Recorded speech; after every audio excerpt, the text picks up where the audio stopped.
Non creamy layer unified payment interface, trachoma संसर्ग, जागतिक आरोग्य संघटना, लाल पांडा प्रजाती, बीरभूम माइन्स या संदर्भात ज्या एकूण न्यूज आपल्याकडे आहेत त्या सर्व न्यूजना मित्रांनो या ठिकाणी आपण MCQ प्रश्नांच्या माध्यमातून स्टडी करणार आहोत। चला तर जी काही आजची आपली डिस्कशन आहे ती या ठिकाणी आता आपण सुरुवात करूया। मित्रांनो या ठिकाणी आजचा जो काही आपला पहिला प्रश्न आहे तो आहे नॉन क्रिमिलियर संदर्भात। सर्वप्रथम जी काही न्यूज आपल्याकडे आहे ती न्यूज पाहूया। नॉन क्रिमिलियर उत्पन्न मर्यादा 15 लाख अशा प्रकारची न्यूज लोकसत्ता पेज क्रमांक 1 वरती मित्रांनो तुम्हाला दिसून जाईल। अलीकडेच केंद्राला महाराष्ट्र राज्याकडून शिफारस करण्यात आली आहे की जी काही नॉन क्रिमिलियरची पूर्वीची 8 लाखाची जी काही मर्यादा होती ती वाढून आता 15 लाख करावी अशा प्रकारची शिफारस त्या ठिकाणी करण्यात आलेली आहे आणि एकूण त्या संदर्भात ती न्यूज असलेली आपल्याला दिसते। सरळ या न्यूजला धरून जो काही आपला प्रश्न आहे तो प्रश्न पाहूया। भारतातील आरक्षणाच्या संदर्भात नॉन क्रिमिलियर या शब्दाचा संदर्भ काय आहे? तर मित्रांनो या ठिकाणी जो काही नॉन क्रिमिलियर आहे हा जो शब्द आहे तो या ठिकाणी सर्वप्रथम आपल्याला समजून घ्यावा लागेल। एका एक्झाम्पलच्या माध्यमातून या ठिकाणी समजून घेऊया। या ठिकाणी जे काही ओबीसी कॅटेगरीमध्ये असणारे आपले बांधव आहेत या ओबीसी कॅटेगरीमध्ये श्रीमंत आणि गरीब असे दोन प्रकारचे लोक आपण पाहतो, ज्यामध्ये ज्या व्यक्तींचं उत्पन्न 8 लाख किंवा त्यापेक्षा अधिक असेल त्या व्यक्तीने या ठिकाणी क्रिमिलियरच्या अंतर्गत गणलं जात असे। म्हणजेच या ठिकाणी जे काही ओबीसीच्या अंतर्गत येणारे श्रीमंत व्यक्ती आहेत त्यांना या ठिकाणी मित्रांनो जे काही आरक्षणाचा लाभ आहे तो आरक्षणाचा लाभ या ठिकाणी घेता येणार नाही। म्हणजेच काय तर ओबीसी आरक्षणाचा लाभ फक्त ओबीसी मधील जे काही गरीब लोक आहेत, जे काही वंचित लोक आहेत त्याच लोकांना या ठिकाणी घेता येईल। ज्यांचं उत्पन्न कमी असेल त्या व्यक्तीने या ठिकाणी नॉन क्रिमिलियर या कॅटेगरीमध्ये घेतलं जातं, म्हणजे त्यांना या ठिकाणी ओबीसी आरक्षणाचा फायदा होऊ शकतो। प्रश्न क्रमांक 1 चे योग्य उत्तर राहील पर्याय बी, ओबीसी मधील कमी उत्पन्न गट हा या ठिकाणी मित्रांनो नॉन क्रिमिलियर या शब्दाचा संदर्भ असलेला आपल्याला दिसतो। प्रश्न क्रमांक 2, नॉन क्रिमिलियर स्थितीबाबत मार्गदर्शक तत्वे जारी करण्यासाठी भारत सरकारचे कोणते मंत्रालय जबाबदार आहे? तर मित्रांनो या ठिकाणी जो काही प्रश्न क्रमांक 2 आहे त्याचे योग्य उत्तर राहील पर्याय बी, नॉन क्रिमिलियरच्या स्थितीबाबत जी काही मार्गदर्शक तत्वे आहेत ती जारी करण्यासाठी भारत सरकारचे सामाजिक न्याय आणि जे काही सक्षमीकरण मंत्रालय आहे ते या ठिकाणी आपल्याला जबाबदार असलेलं दिसतं। या ठिकाणी जे काही नॉन क्रिमिलियर आहे त्याविषयी काही महत्त्वाचे पॉईंट या ठिकाणी तुम्हाला माहिती असणं आवश्यक आहे। तर नॉन क्रिमिलियर सर्वप्रथम केव्हा इंट्रोड्यूस करण्यात आलं असा जर तुम्हाला प्रश्न आला तर सर्वप्रथम 1993 साली नॉन क्रिमिलियर हा जो शब्द आहे तो या ठिकाणी वापरण्यात आला आणि या ठिकाणी VP सिंग हे या ठिकाणी आपल्या देशाचे पंतप्रधान होते हे तुम्हाला या ठिकाणी माहिती असणं आवश्यक आहे। नॉन क्रिमिलियर ची जी काही शिफारस आहे ती मित्रांनो या ठिकाणी मंडल आयोगाने केलेली आपल्याला दिसते आणि ज्या व्यक्तींचं उत्पन्न 8 लाख किंवा त्यापेक्षा अधिक असेल त्या व्यक्तीने या ठिकाणी क्रिमिलियरच्या अंतर्गत गणलं जातं आणि नॉन क्रिमिलियरचे जे काही प्रमाणपत्र आहे ते ज्या व्यक्तींचं उत्पन्न 8 लाख किंवा त्यापेक्षा कमी असेल त्या व्यक्तीने या ठिकाणी दिलं जातं। तर अशा प्रकारे एकूण नॉन क्रिमिलियर विषयी आपण चर्चा केली। आता चर्चा करणार आहोत युनिफाईड पेमेंट इंटरफेस, आपण चर्चा करणार आहोत UPI पेमेंट संदर्भात। UPI पेमेंट हे आपणा सर्वांसाठी ओळखीचं आहे। जे काही आपण फोन पे वापरतो, गुगल पे वापरतो, Amazon पे वापरतो यामध्ये आपण UPI करत असतो। म्हणजे या ठिकाणी आपलं जे काही पेमेंट एका व्यक्तीपासून दुसऱ्या व्यक्तीकडे केलं जातं किंवा काही या ठिकाणी मित्रांनो आपल्या मोबाईलचं रिचार्ज असेल, आपल्या डिश टीव्हीचं रिचार्ज असेल किंवा जे काही आपलं रिचार्ज आहे ते या ठिकाणी आपण करत असतो। या ठिकाणी शॉपिंग करण्यासाठीही या ठिकाणी आपण युनिफाईड पेमेंट इंटरफेसचा वापर करू शकतो आणि त्या संदर्भात एक न्यूज आहे आणि त्या न्यूज धरूनच या ठिकाणी आपले प्रश्न आहेत। सर्वप्रथम न्यूज पाहूया। UPI वॉलेटच्या मर्यादेत वाढ अशा प्रकारची न्यूज लोकसत्ता पेज क्रमांक 1 वर तुम्हाला दिसून जाईल। अलीकडे ज्या ठिकाणी जे काही UPI पेमेंट होतं त्याची काही मर्यादा आहेत, म्हणजे एका ठराविक मर्यादेपर्यंत तुम्ही या ठिकाणी पेमेंट करू शकता। फॉर एक्झाम्पल या ठिकाणी UPI लाईट जे वॉलेट आहे त्यामध्ये एकूण 5000 रुपयापर्यंत या ठिकाणी तुम्ही पेमेंट करू शकता, परंतु ही जी मर्यादा आहे त्या ठिकाणी वाढवली जाऊ शकते। या संदर्भात RBI कडून काही सूचना या ठिकाणी देण्यात आलेल्या आहेत आणि एकूण त्या संदर्भात ही न्यूज असलेली आपल्याला दिसते। सरळ या न्यूज धरून जे काही आपले प्रश्न आहेत ते प्रश्न पाहूया। युनिफाईड पेमेंट इंटरफेस कोणत्या संस्थेने विकसित केले आहे, अशा प्रकारचा मित्रांनो या ठिकाणी आपला प्रश्न आहे.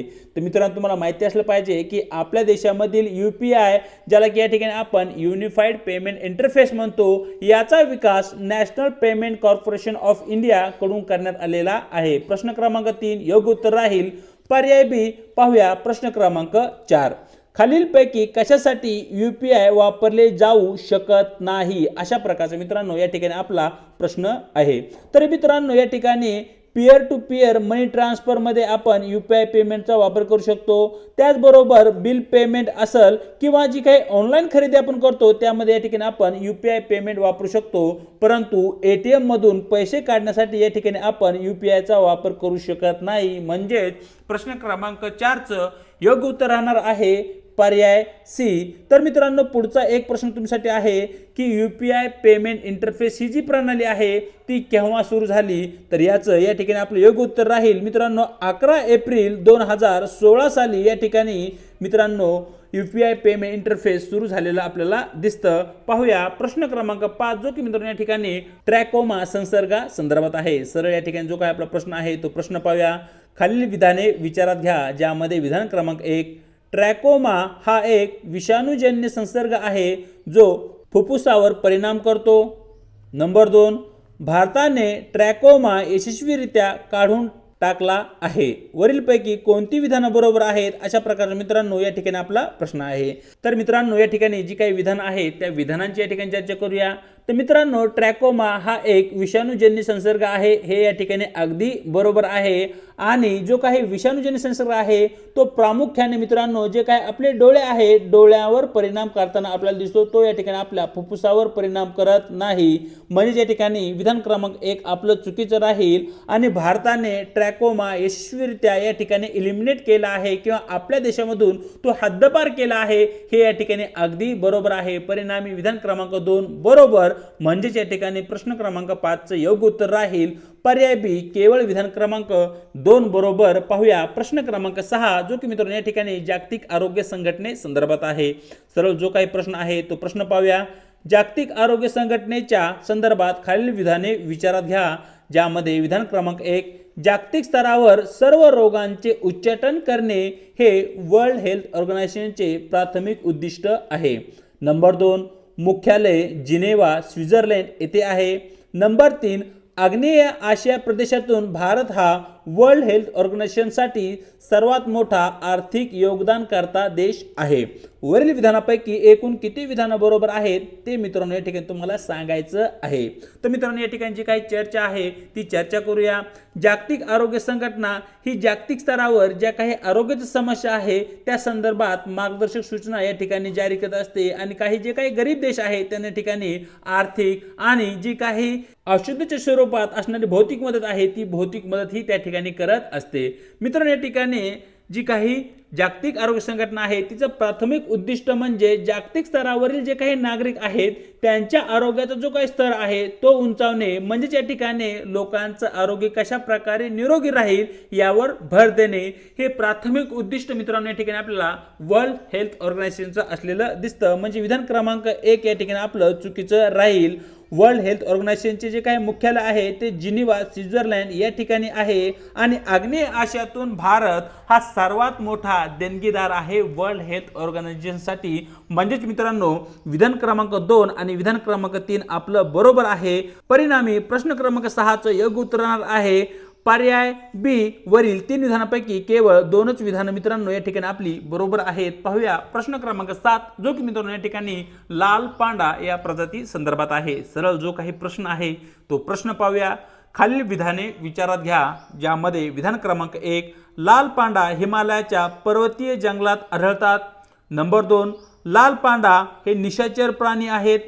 Number 3 international union for conservation of nature red लिस्टमध्ये रेड पांडाचे वर्गीकरण असुरक्षित प्रजाती असे आहे.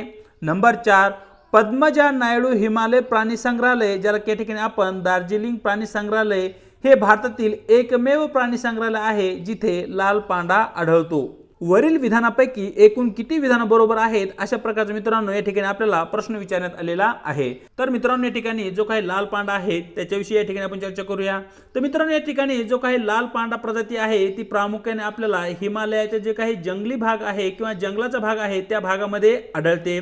त्याचबरोबर लाल पांडा हे निशाचर प्राणी आहेत, म्हणजे हे त्यांच्या अन्नाच्या शोधामध्ये निघतात किंवा रात्री ते सक्रिय असलेले आपल्याला दिसतात। International union for conservation of nature नुसार या ठिकाणी जे काही लाल पांडा आहेत ते असुरक्षित प्रजाती नसून संकटग्रस्त प्रजाती या कॅटेगरीमध्ये त्यांना या ठिकाणी कॅटेगराइज करण्यात आलेलं आहे, हे तुम्हाला या ठिकाणी माहिती असणं आवश्यक आहे। पद्मजा नायडू हिमालय प्राणी संग्रहालय, ज्याला या ठिकाणी आपण दार्जिलिंग प्राणी संग्रहालय म्हणतो, या ठिकाणी मोठ्या प्रमाणावर मित्रांनो रेड पांडा ही जी प्रजाती आहे ती आपल्याला दिसते आणि त्याचबरोबर इतर ठिकाणीही आपल्याला या ठिकाणी ही रेड पांडा जी प्रजाती आहे ती आढळून येते।